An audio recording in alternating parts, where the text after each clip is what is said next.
եք տեսնել, դուք ինչ ակնկալիքով եք եկել եւս ուժեղ Հայաստան ուժին եք սատարում որպես կուսակցության ներկայացուցիչ եք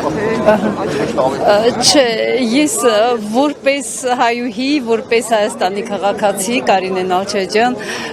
փորձում եմ միշտ լինել այնտեղ, որտեղ կա ազնիվ պայքար, այս թրքահոտ, ինչ ասեմ, ազգակործան, այս լպրծուն իշխանությունների դեմ։ Հիմա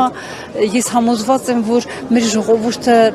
տեսեք, ճիշտն ասած, դժվար էր պատկերացնել, որ այսքան մարդ հավաքվելու է հանուն Հայաստանի փրկության, հանուն ուժեղ Հայաստանի։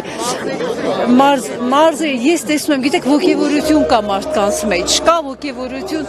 ինչը նաև այսպես փոխադարձ ոգևորություն է առաջացնում, ես լավատես եմ, փրկությունը լինելու է։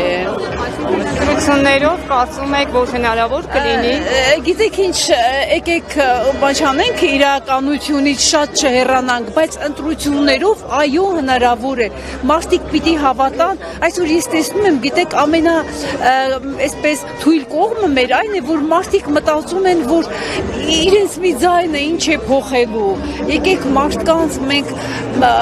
համոզենք, վստահեցնենք, որ այո, իրենց ձայնը շատ բան է փոխելու եւ բոլորս գնանք դեպի ընտրություններ, թե հետո ինչ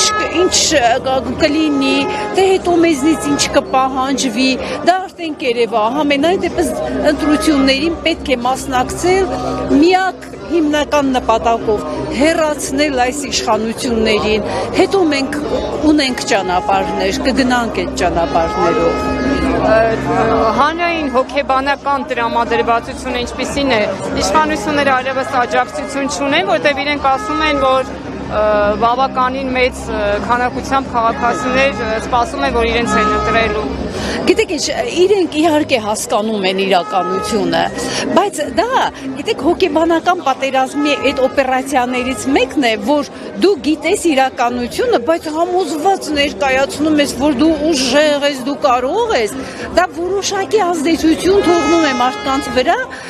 ինչ իմաստով, որ ուժեղացնում է ինչ որ չափով այն մտայնությունը, որ միևնույն է սրանք են անցնելու, բայց մենք պիտի այդ քարոզչական խայծերը թույլ չտանք եւ իրենք շատ լավ գիտեն իրականությունը, իրենք այսօր վիրավոր գազանի են նման, իրենք ամեն կերպ աշխատելու են կարճել աթոռներից, որտեվ դա իրենց համար էգզիստենցիալ է, իրենց անձի համար, իսկ մեզ համար էգզիստենցիալ է մեր հայրենիքի համար եւ մենք գնալու ենք պայքարի ամեն տեղ, որտեղ ես նորից եմ կրկնում, կա ազնիվ պայքար հանուն Հայաստանի փրկության, հանուն մեր առաջիկա հաղթանակների։